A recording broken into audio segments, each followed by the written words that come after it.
So I am going to resin this glass bowl. And so what I have is, I know, exact measuring here. I have this old, like, I guess it's like a coffee scoop or something. It's probably about a tablespoon. So I did a tablespoon of resin, a tablespoon of hardener, put it in my little cup. I have these, they're silicone coated stir sticks, I guess. And I really like them. For one, I don't have to throw anything away. I could reuse them over and over again.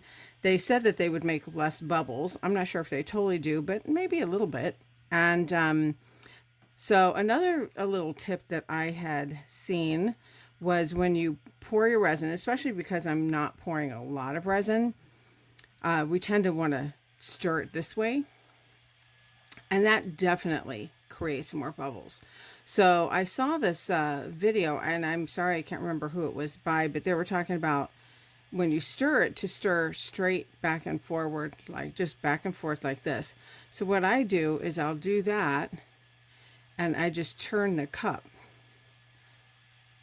and that absolutely creates less bubbles. And you know, bubbles are the resin's worst friend there. So, but you do that. I'll kind of go around the side, but not stir fast. I just keep kind of making sure I get the stuff on the side. I go back and forth. And we'll see if we can, I'm not sure how well you could see that maybe. But you can see there's not really a ton of bubbles in there, which is kind of nice.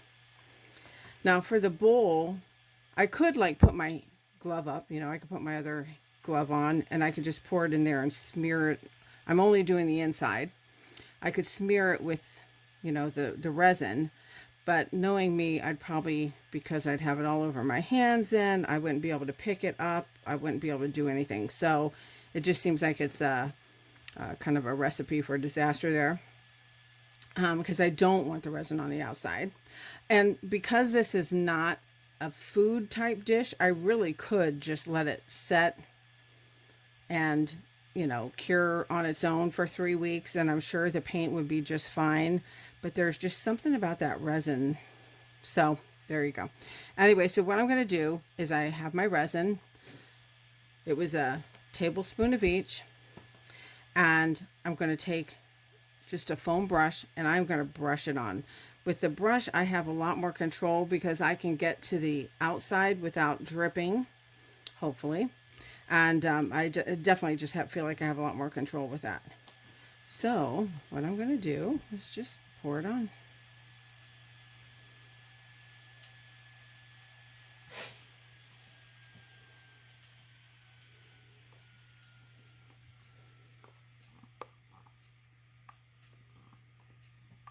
Now, because this dish has kind of like steep sides, it will definitely kind of pull down. So if there's extra resin in there, it will definitely kind of pull down. But I'm just going to pull the resin up. I'm just going to go all the way around. I want to make sure that I get it as evenly coated as possible.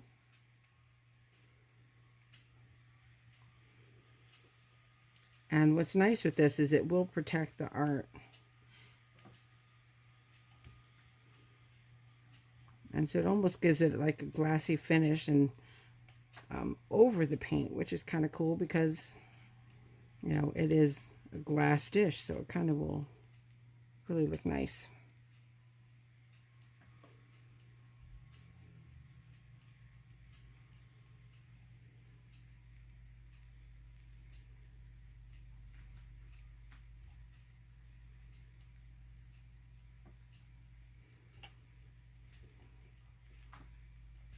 Another thing you want to make sure when you're resining is wherever you're placing it to wait or to cure, because it's going to take a good 24 hours for this to cure. You want to make sure that you have it level. That is really important.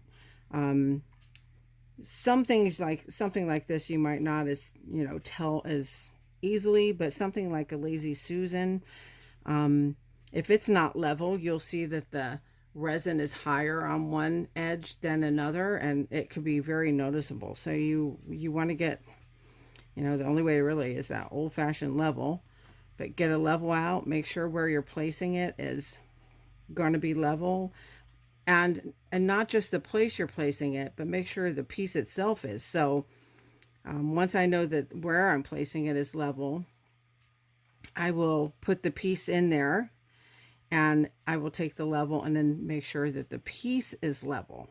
So sometimes that means I might have to prop it up with a little piece of cardboard or something to make sure that the resting area there is totally level, and I don't have to worry about some weird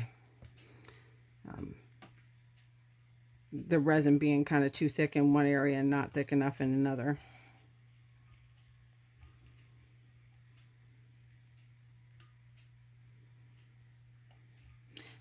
And I've gone all the way around, so I'm just going to kind of make sure everything's coated well.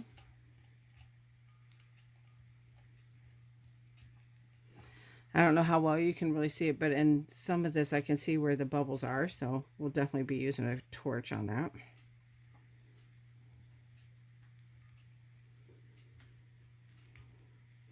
When you use a torch, you want to make sure you don't have things that are flammable nearby, so no don't burn the house down. Yeah, don't burn the house down, right?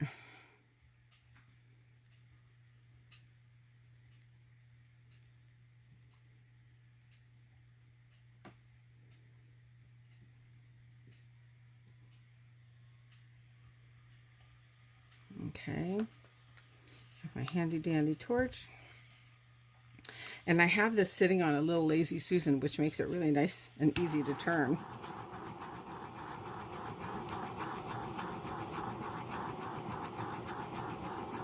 And bye-bye bubbles.